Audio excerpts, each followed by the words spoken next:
what the flock is cooking. Flock up and flock off, not you stick around, because it's about to go down. You know, flock with the most energetic entity in the Eagleverse. Let's do what we like to do around this time, about this time, at this time, at this time. Let's flock and go. Yo, dogs, I got to just first and foremost just get this, like, let's keep it, this is like it's even bigger. Yo, I can literally say I'm on 1,000 now. You feel me? Like, not on 100,000 million. Kanye is, but you know what I'm saying? We on 1,000, y'all. Thank y'all for the support. Love y'all out there. Thanks for sending that love back, man. Love doing this right here. These therapy sessions are so useful, needed, necessary. Really, on some real, like, for real. If you're crazy Eagles fan like me, you know what I mean? You got to get these things off your chest, off your nest, man. And thank y'all for checking in, flocking in to the count of 1,000. What? Woo! Got a long way to go to get where we want to be, but you know what I'm saying? This is, I mean, no, this is great. This is beautiful. You know what? Forget all of that, man. Even though, like I said, man, you can't dwell on the past. You got to know where you're going. You got to get where you're going, and that, and the third. I say all that to say this. Thank you. Thank you so much, man. But enough of that, because this isn't about me. This is about us, and this is about our mother flocking Philadelphia, flocking Eagles here on a Maniac Monday. What's up on a Maniac Monday, y'all? How we doing? What we doing? Who we doing it with? Doing it right here, right now for this time. So, quick news. Sean Desai got hired, I believe, for the Rams. Senior assistant over there. I'm trying to get into this news quick. Saw somebody say, yo, Eagle Maniac, bro, I'm in here for 3 minutes. Still nothing about the Birds. What's going on? So I'm going to try and hop and flock into it real quicker. But then I did it. He was wrong. It was like 5 minutes. Craziness. Anyway, real quick news. Sean Desai got hired over there for the Rams. Senior defensive assistant, just things going around in the Eagleverse. Then we got him. That's a little bit of news. Like, really, that's cool. Happy for him. You know what I mean? Like, happy for him. We solidified our coaching staff. There's that to contend with, to deal with. Then you know we're also going to deal with the this little series I'm doing right now, P.O.S.E. polls, the poll season, positions of serious examinations. So we got that, because I call the poll season is that season after the poll season, before the do the most season, which is before the bowl season. And I broke it down all before, but you want me to do it again? I'll do it right now. So you got the poll season, you know what the poll season. Then right now there's this little lull in activity, things that's going on after the Super Bowl and all. I'm going to call it the poll season, because that's when you're looking at things that you may need to do to get better for the next season. And then you got to do the most season, where you got to draft. You're going to draft people, and free agency comes first, which is up in about 17, 18 days. So we got that. Do the most season for free agency and the draft and all that. And then after that, then we got the bowl season, when we get to see and we talk trash about, no, not trash. We talk facts about what our Eagles are going to do. But that's just where I see things, how I lay it out over here in the flock, in my side, in my little section of the Eagleverse, right? Whatever the case may be, right? So those are the few things going on. But the main thing going on is our boy, still talking about Micah? Oh, no, that was something old. A.J. Brown interview on, I believe it was with Ike Reese and whoever his running mate is during the day on the radio channel that he's on. You know, I'm not out there in Philly, you know, I'm out here in NY, so, you know, I was definitely hearing about the carton and all that BS. Not so much, I mean, he's not even on Fan anymore. He was on TV. Regardless of what, on the Fan, Ike Reese, real talk, real in a nutshell, dogs. I feel like I learned more about Ike Reese in that interview than I did A.J. Brown. Like, A.J. Brown was, well, we're going to get into it. Let's just talk it up. But before we get into that, let's keep the maniac thing. Let's get the nest keeping out of the way. Please like and subscribe if you're about that fly, Eagles fly. Drop a comment in that box if you're flying with the flock. Let's fly. Do remember, join that maniac thing. Note again, you hit that bell. You get a bang whenever I'm on this YouTube thing. Let's flock and fly. And while that's the maniac thing, let's keep the main thing, man. Hope this video finds you in good vibes, good times. If you're not there, I hope this helps you get there, because we about to go there. Oh, yeah. Clear skies, fly eagle fly skies. We knocking things down over it. That's how excited I get talking about our flocking birds, right? So we got this going on. What is it? A.J. Brown has an interview, man, and I just, I don't want to say the things I want to say, bro, because let's just go as how I took it straight off the back, how it came out, and then we're gonna track back and reassess and see where I may be bugging out. Maybe he's bugging out. Who knows who's bugging out? You know what I'm saying? Drop in the comments. Let me know how y'all feel. You know what I'm saying? Like, regardless of what I feel like, you know, A.J. Brown, this is just right off, not really off the top, but what I wrote down while I was listening to it, man, I felt that A.J. Brown inadequately articulated his frustrations. What do I mean when I say that? It's like he was trying to say things, but he just couldn't say. And at the end of the day, we don't pay. The Eagles, Jeff Steban Laurie, does not pay A.J. Brown to talk. He's an amazing flocking football player. perhaps the best wide receiver in the game. You know, we look at the world through eagle-colored glasses, poke our beak in and give eagle screeches, and say things like this because, you know, it is what it is. Like, he's a phenomenal athlete, great football player. And I'm not of the ilk that, yo, shut up and dribble and all that, you know. Speak your piece, say what you like. It's just, sometimes you just rather not hear from people. If I could sit here and talk trash about the Micahs and the Debos and all of that, you know, like, yo, they're bugging, like, what the flock is it? Like, they're making it worse but to that end, even though because he said something about rumors, like, yo, y'all out here spreading rumors that ain't even real rumors. And I'm like, bro, like, homie, you probably got more college education than me, right? Regardless of what. You know what a rumor is, my guy? Like, rumors are, in essence, falsities. You know what I mean? Rumors can be proven to be true, but at their essence, more than likely, they're takes of doubt, not so much doubt and lies, mistruths, if you will. You know what I mean? And then they're conjured up and they're spread around throughout the rumor mill, right? So whatever, I'm just like, and that just me being Captain Technical. I'm like that. My family, we like that. We're like that with each other. You know what I mean? we just yo, bro, you just spell there. That's THEIR. Stupid. You know what I mean? It's like that. Stupid really doesn't mean anything to the grand scheme of things. Doesn't have anything to do with the price of tea in Philly, right? Regardless of what, he's on the same token, you know, where I feel he's inadequately articulated his frustrations. What we do love about it is, you know, we don't see what's going on between DeMarcus and Micah, you know, where it seems like they're jabbing each other over Twitter, over the medias and all of that. Whereas, you know, he in his heart of hearts, you can't tell him otherwise. He's here, he's speaking, he was speaking on behalf of his teammates.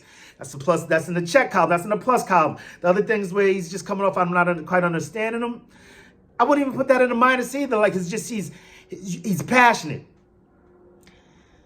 about hearing what he's hearing, and I think Grease tried to do a great job, albeit he got a bit verbose, a bit wordy in explaining what he meant as far as the media, what they do. People say things, and it's the media's job to react to these things, whereas AJ's taking it as it's the media creating these things and compounding these things and double downing these things. And if you got to know, man. Once again, this is the media relation, guys. AJ, this is wide receiver, all-pro wide receiver AJ Brown, just dealing with emotions of a frustrating season and things not going quite the rate. And, you know, just speaking off his software. I mean, you can't be mad at him for doing that. But it's like, you would hope that the media relations team would tell him, take a step back, chill out, breathe, like, explain the job of media and the job of the team. Like, at the end of the day, and I'm going to get back to this, but I just want to say it real quick before I forget, hopefully we get back to this, is that we get it. Like, yo, dude, you're frustrated. And then it's like he expects, like, dude, when he comes out here, he works hard, plays for us, and then he got upset about somebody saying, you know, they pay his bills, and he took that out of context. Regardless, I'm not even going to touch on that. It's the fact that we're all frustrated, and it's all going to come out in different ways. Like, look what y'all did on the field. And, like, when things started going bad, tempers started to rise and guys started, you know, we don't even know if this is the case, but, you know, things are going to get chippy all around. So inversely or whatever the case you want to call it, the fans are going to be the same way. We're just as passionate as you guys are about the team. And you're like, well, you're just fans, so you just got to take it. We're out here doing the real thing. And I don't want to play but just the support that we do. We've been doing this for a very long time, if not for a very long time, a very strong time, whatever type of denomination of fan you are, 5 years, 10 years, 20 years, 30 or 40, whatever the case may be. If you're not for a long time, we do it for a strong time. We're a very passionate fan base. So it's almost like you feel like telling the players, like, bro, you got to understand where we're coming from, bro. We just saw us lose 6 out of 7 games when we started the season 10-1. That's crazy. That's wild. That's something we have yet to experience. Albeit we've experienced quite a few things. Somebody break down the list of Eagles heartbreaks on Twitter or X, whatever the flock it is. And, you know, one person was like, bro, didn't even put down the fog bowl. You know, I was right all over that. Like, bro, like, yeah, how you don't put the fog bowl is like my first catastrophic event as a human being on earth, like going through adversity, right? Craziness. Whatever the case may be. We cheer hard and we want y'all to play hard and all this, that, and the third. And, you know, things we don't know what's going on unless you tell us what's going on. But I'm also of the ilk, like, you know what? I don't even need. Sometimes I prefer the players to not even engage because of things like this. Like you, they're not paid orators, dude. They're not paid to do this, to come out and talk, and then things could get twisted and flipped and turns all around. Sometimes it's better to just be like, you know what, let them talk, and then just to be above it.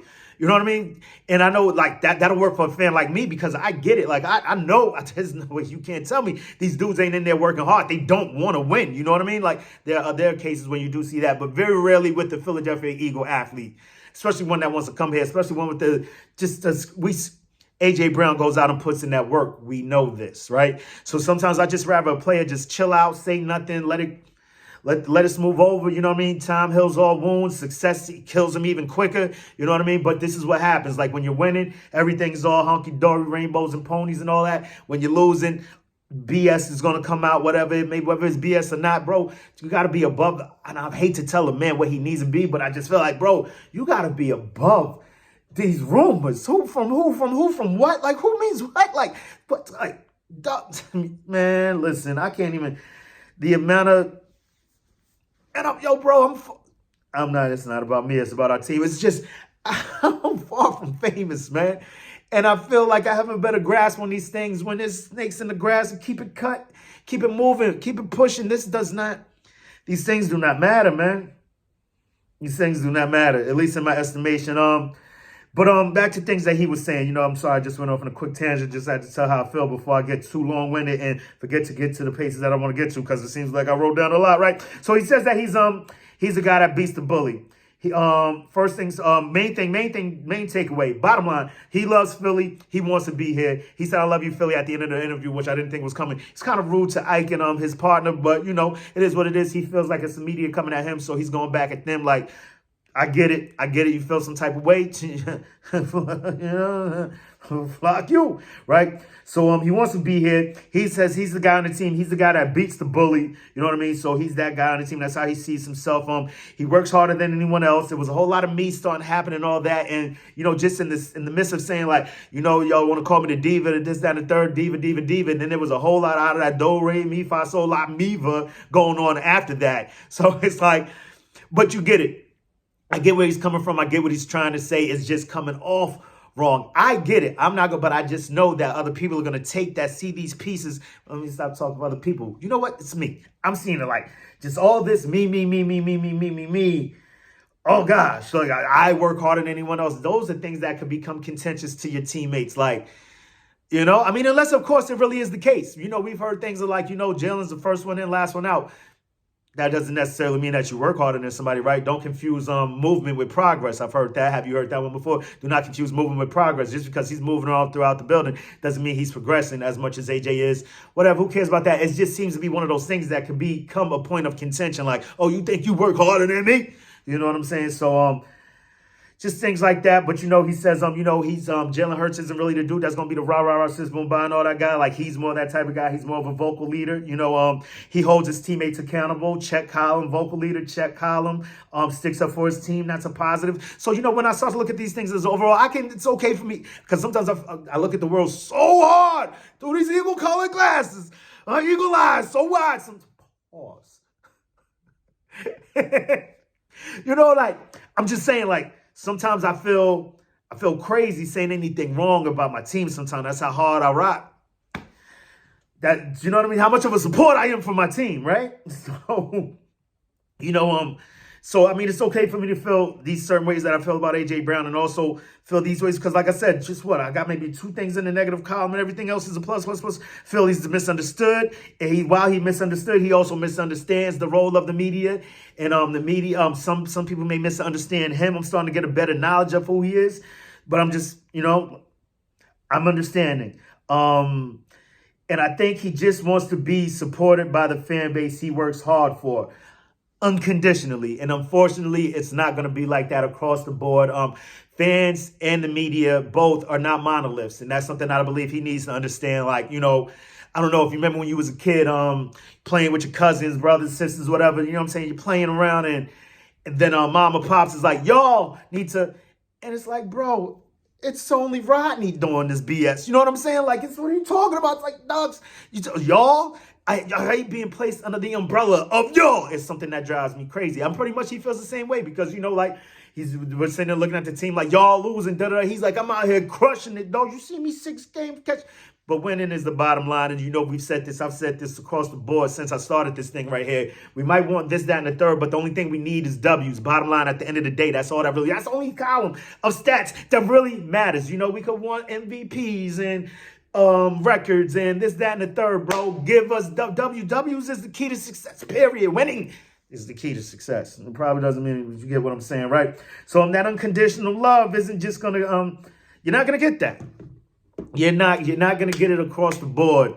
Things go bad. I know. You know what? Love is different because we love the team regardless. We love the players on the team regardless. But we're gonna exhibit. We're gonna show. We're gonna voice our frustrations when things aren't going according to plan, and we can't understand why. Like, this is 10-1. But one thing he did say that was super dope, and he hit it on the tee, just like I've been saying. I'm pretty sure other entities inside this Eagleverse have been saying.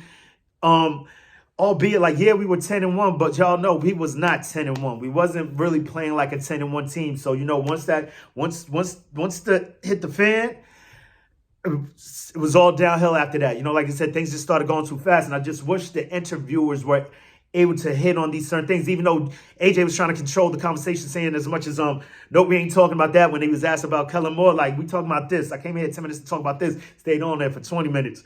Then, I just wish they would have hit like right there, like when he said that part about it just started going too fast. And I almost hated that he said it because I know it's going to become cannon fodder for the haters out there. But he said what he said, and it is what it is. It's out there now. Like, what do you mean it started going too fast? Because I know a lot of people. I'm not one of them. I'm a big Nick guy. And other people may not be, but like what led to it getting too fast, or the coaches not slowing it down for you? And he said himself, you know what? All encompassing. He did kind of say it already anyway. He said it's on the players, it's not on the coaches. As far as he sees it, it's on them. They were not executing. And us as fans, we would think, and rightfully so, these coaches are supposed to get the reins on that. Let's slow it down. Things are moving too fast. The players seemed like it got too fast for everybody in the room at that time. And like I just can't blame Nick. Even if some blame does go to Nick, I'm not gonna say that should be the end all be all for him. That's the end of his road here. Oh, you caught a hiccup and boom, because right now he's batting 500. If he was in the if he was in the MLB, he'd be in the Hall of Fame. Hey, you feel me? When it comes to facing adversity, the first time was when he started 2-5. He flipped that switch, turned it around, got us into the playoffs. Started off fast this year. Things mid in season just couldn't flip that button. Didn't have the right people around him. And what a lot of people fail to remember is the fact that we were dealing with a turnstile as far as the defensive backroom went. Guys getting turned over crazy over there, and then we're turning over the defensive coaches. Things are just spinning. It's getting crazy. Not to mention, Goddard was out for like 4 of those last games.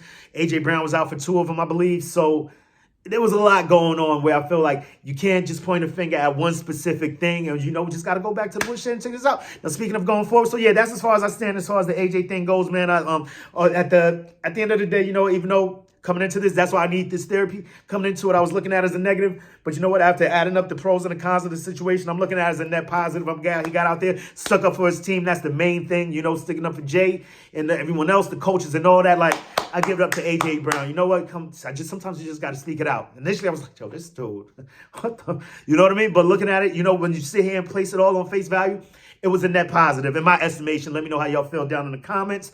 So as far as that goes, we got that going. We've got the wide receiver room. A.J. Brown, he finished off that interview. It's net positive. Damn it, bro. We do this thing on the fly. So there was something else I wanted to touch on. Damn it. He was there for his teammates, there for Jalen, vocal leader, da-da-da-da, whatever. Yep, we're going to close the door on that unless you don't want to do whatever you want to do with it. So then being that we were talking about A.J. Brown and we're doing this positions of serious examination thing, this little series I'm doing in the meantime, between time, until we get into some real. We got wide receivers. Since we're speaking on A.J. Brown, let's flip that into wide receiver as far as that position. Position of serious examination, a quick examination that I'm going to give it is... I can't keep flying this Can't keep flying this Quez Watkins flag, man. You know, he started off with a bang. I mean, I don't know if we could charge it to misuse, disuse, if he's refuses to do what he's supposed to do. We've seen reiterations of all of that throughout his time here. You know, we've seen times when it just seems like they're not putting him in the right positions. Then you see him like he's running across the field wide open, pass coming to him, and boom, he refuses to do what is necessitated to do at that current situation. And it's just too much inconsistency, and that is the stamp of a true player, a good, at the very least, a good player. We don't need great. I mean, who wouldn't love to have great across the board? All three wide receiver positions. Fuck it, we go spread 4 positions, 4 wide, whatever the case may be. It would be great to have all 4 of them be great, but very rarely is this the case. So just give me good, and Quez Watkins has failed to even give us that. And like I said once again, you can charge it across the board. The coaches, his performance, and other things. It's just too inconsistent. So we gotta stop flying that flag. So a lot of people were talking about that third wide receiver position. You know, of course, me, the president of the Brenton Covey fan club. You know what I mean? The president, P.O.S.E, Brenton Covey, BCFC, PBCFC, right? The president of the Brenton Covey fan club. That's me. That dude is. I just think he has a lot to offer. I feel like he would be amazing slot receiver. Just shifty, boom, boom, get open quick. And then you think to yourself, well, if they haven't put him there, maybe he can't do it. Or maybe we know how we do, dogs. We very rarely see anything across the middle of the field as far as our Eagles went last season. So, I mean, there's a lot left to be desired as far as that goes. So on Brent Covey, if we're looking in-house, a name that I'm hearing flying around the Eagleverse a lot right now is Noah Brown. Noah Brown piques my interest for the mere fact that he has experience with Kellen Moore, I believe 5-6 years down there in Dallas, and he was used sparingly, but whenever he was used, he took advantage of his opportunities. Where we have seen Quez Watkins not do that. Some would even argue that he may have cost us that Super Bowl. We don't see him looking backwards. We got to look forward. It's way more important what's ahead of us than what's behind us. Please believe it, man. So, you know, Noah Brown is somebody out there. I've heard a lot of people speak on the dude down there in Washington, Curtis Samuel. I've loved this guy for years. I always try to snatch him up for fantasy. That dude is just I wouldn't go as far as to say a monster, but dude, fuck that, man. It is what it is. I feel like he's a yak monster, run after the catch. He's a gadget guy. You could do a lot of things with him. I've always wanted the Eagles to get a guy like that. We've tried to use guys like Quez and even not even Devontae. We tend to use Quez more in that situation, and we know that Devontae has experience in that position. So I would love to see him and get a few more gadget plays. And if not, then you go out there and grab a guy like Curtis Samuel up. You know, just somebody, or perhaps check the draft as far as that third receiver goes. Or even Olamide. Olamide seems serviceable. He was a guy that when his number was dialed up last season, he came up big and big time plays and big time games. And he was that guy. He was doing things like that. Who can forget how it feels like Acho forgets that catch that he had, that play that Jalen Hurts made against the Bills. Like, he didn't really do nothing. What the fuck is this guy doing? Are we watching the same game, bro? No, because you probably can't watch all the games. I get it. Whatever the case may be. Olamide, you know, we could look into keeping that guy, OZ. So there's a lot of avenues we could go, but it's definitely a position of serious examination, something that we need to look about, take query of, just look at, pair, if you will, into what's going on as far as that third wide receiver role on this team. And that's how I see what's going as far as the polls goes. And yeah, that's what we got today. We in there. Oh God, damn, this guy's getting very long-winded. We're gonna have to start tightening these things up. But you know how we do this thing on the fly, man. But you know how I like to do around this time, about this time, at this time, man. Till the next time, make it your best time. In the meantime, between time, keep it a great time. You already know I like to do around this time, about this time, at this time. It's always Eagles o'clock around here. Open your eagle eye, poke your beak in. Give it a screech and ask, what are you gonna do when Eagle Mania swoops down and runs wild on you? Say it with me one time, flock up. EAGLES, Eagles. Let's flock and go. Let's get the flock up out of here, man. I just had to get that off my chest, man. He's got that going on. There was one more thing. The gives, turn the flying sticker, yada, yada, yada. It is what it is. Let's get the flock up out of here.